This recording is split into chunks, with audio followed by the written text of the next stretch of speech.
जय गौ माता, जय श्री राम। साथियों, इतने दिनों से मैं वीडियो नहीं बना रहा था, ना लिख रहा था। उसका कारण मौजूदा शासन प्रशासन की कार्यशैली और मेरा डर यकीन में बदल भी गया। भले वो हमारे आसपास नहीं, बिहार राज्य में हुआ हो, लेकिन हुआ तो वही जिसका मुझे डर था। और हाँ, ये सच है कि भरत तिवारी जितना जिगरा तो शायद ही किसी में होगा। जो व्यक्ति 20 वर्ष की आयु में घर परिवार या सभी जिम्मेदारियों से मुक्त हो गया, सिर्फ किस लिए? गांव के विकास के लिए, गांव के लोगों के खुशहाली के लिए। जबकि ना वो प्रधान था, ना सरपंच था, ना बीडीसी था, वो किसी भी प्रकार से गांव वालों का एहसानमंद नहीं था। लेकिन फिर भी उसको लग रहा था कि हमारे गांव में जो लोग रह रहे हैं, सरकार उनको एक गड्ढे से निकाल के दूसरे गड्ढे में डाल रही है। तो उसके लिए उसने आवाज़ उठाई और निरंतर उठाता था। हाँ, वो ब्राह्मण कुल का था, इसलिए उसके खून में थोड़ा सा गर्मी थी। जो पंडित चंद्रशेखर आज़ाद तिवारी, पंडित राम प्रसाद बिस्मिल जैसे लोगों में उबाल हुआ करता था, वही उबाल उसमें था। और उन लोगों में उबाल था तो ये था कि ये विदेशी शासक हैं, लेकिन आज तो हमारे बीच के ही लोग हम पे शासन कर रहे हैं। और इस प्रकार से कर रहे हैं कि मतलब अगर उनसे सवाल पूछो तो बदले में गोली मिलती है। और बिहार पुलिस, नपुंसक कहूँ, कायर कहूँ, दोगला कहूँ, या वर्दी, खाकी वर्दी में छुपे गुंडे कहूँ, मुझे नहीं पता। आप लोग अपने सोच और समझ से जो मन चाहे वो कहिएगा, पर मैं तो कुछ समझ ही नहीं पा रहा हूँ उनको किस शब्दों से उनका बखान करूँ। वो बहुत बड़े सूरवीर हैं। भरत तिवारी को गोली मारना उनको बहुत आसान लगा, लेकिन उस बलात्कारी को, जो बेगूसराय में लड़की के साथ बलात्कार किया गया, उसके गुप्तांग में कंक्रीट डाल दिया गया, कारतूस डाल दी गई। उन बलात्कारियों को पकड़ने के लिए इनमें हिम्मत नहीं है। पूरी फोर्स लगा दी गई थी उस एक अकेले बंदे को मारने के लिए, गिरफ्तार करने के लिए नहीं। गिरफ्तारी तो एक बहाना है, मीडिया को चूतिया बना रहे हैं सबको। जबकि वो हम सभी के बीच का व्यक्ति था, वो सोशल नेटवर्क की ताकत को जानता था भली भांति। वो इसीलिए हर पहलू को लाइव सेशन करके वो हम सभी को दिखा रहा था कि उसके आसपास क्या हो रहा है। उसको पता था बिहार पुलिस जो 50-50 रुपए के लिए रोड पे बालू वाले ट्रकों के आगे पीछे डोलते हैं, अपनी जान की परवाह किए बगैर। 50 रुपए के लिए 50 ट्रक वालों को हाईवे पे रोकते हैं। ये इनको भरत तिवारी के घर जाना था। और इतने मतलब वो व्यक्ति किस तरह से मैं मानूं वो आतंकवादी था या दिमागी रूप से विक्षिप्त था, मैं कैसे मान लूं?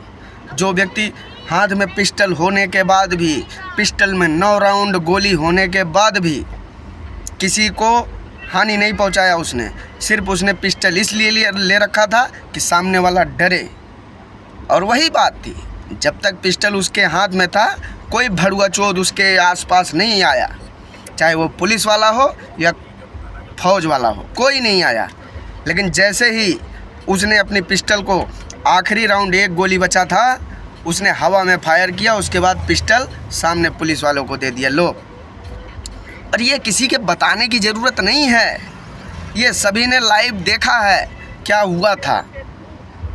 और ये शासन प्रशासन कान खोल के सुन ले, जिन जिन पुलिस वालों के गन से गोली निकली है और वो गोली जाके भरत तिवारी को लगी है, मैं ब्राह्मण हूँ, गाली नहीं दूंगा, मैं तो श्राप ही दूंगा। और ये श्राप मैं ये भी कहता हूँ जिन जिन पुलिस वालों के गन से गोली भरत तिवारी को लगी है उसका संपूर्ण सर्वनाश होगा, ये सुनिश्चित है। चाहे कोई भी यज्ञ तप जप जो मर्जी सो करवा लो, ये टलेगा नहीं।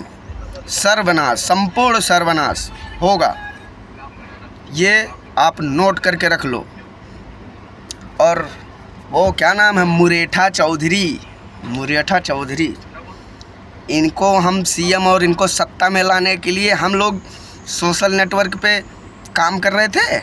इनको जो सदन में बैठ के तंबाकू खाता है और वहीं थूकता है, लोग कहते थे जब हम इसके ये भाजपा में आया इसके लिए हम लोग बैटिंग कर रहे थे ना सोशल मीडिया पे, तब लोग हमको लिखते थे भाई साहब आप किसके लिए कर रहे हो बैटिंग, ये तो आरजेडी का निकला हुआ गुंडा है, छठा गुंडा।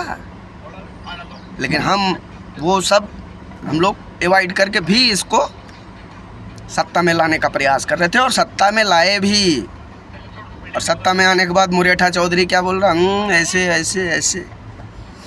तुमको जो तथाकथित कैमरे पे योगी बाबा का अच्छा ही सुनाई पड़ता है वो बनने की इच्छा है क्या तुमको? योगी भी कुछ अच्छा नहीं कर रहे हैं उत्तर प्रदेश में, ठीक है? तुम योगी बनने का प्रयास कर रहे हो, हेमंता बनने का प्रयास कर रहे हो। बस आखिरी टर्म है, विदा है। और विदा यहीं बिहार से नहीं है, आगाज और आरंभ उत्तर प्रदेश से होगा। पहले बाबा को विदा करेंगे, फिर मोदी को विदा करेंगे, फिर सब एक लाइन से अब तैयार रहो भाजपा शासित राज्य भाजपा से मुक्त होने के लिए। और हम क्यों ना बोलें, तुमको ब्राह्मण ही अपराधी दिखता है और जाति में अपराधी नहीं मिलते हैं?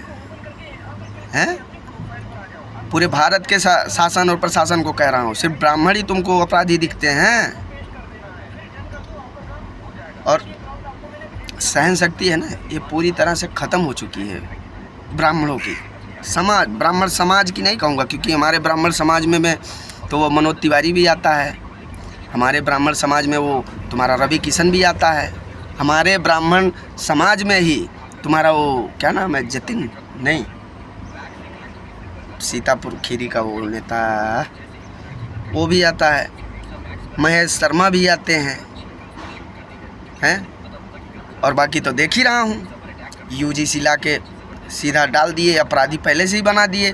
हमारा समाज साला मूर्ख है, तुम उनको लॉलीपॉप देते, ब्राह्मण बहुत महान है, ब्राह्मण बहुत विद्वान है, वो साला वही लॉलीपॉप चूस के मगर मोदी योगी तो मेरे बहुत अच्छे हैं।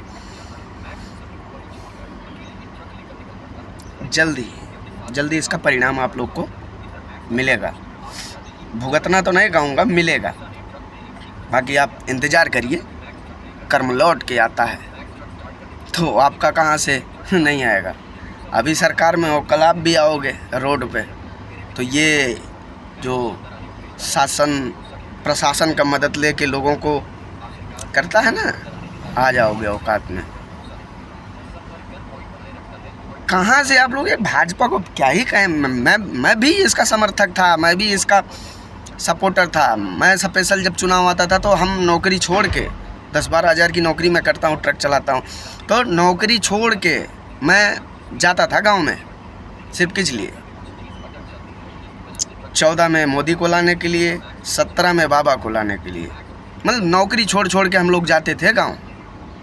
और एक बार नौकरी छोड़ना मतलब एक दिन की छुट्टी नहीं होती थी, वो कम से कम 1 हफ्ते की छुट्टी होती थी। 1 हफ्ते पहले हम लोग जाते थे गांव में, लोगों को समझाते थे, बुझाते थे, माहौल बनाते थे, वोटर तैयार करते थे। और तुमको लगता है तुम्हारे हो कार्यकर्ता करते हैं, तुम्हारे नेता करते हैं, जिनको तुम मंत्री और सांसद विधायक बनाते हो, वो करते हैं। ऐसा नहीं है। 27 में देख लेना, आ जाओगे औकात में। बाकी तब तक के लिए जय श्री राम, जय गौ माता।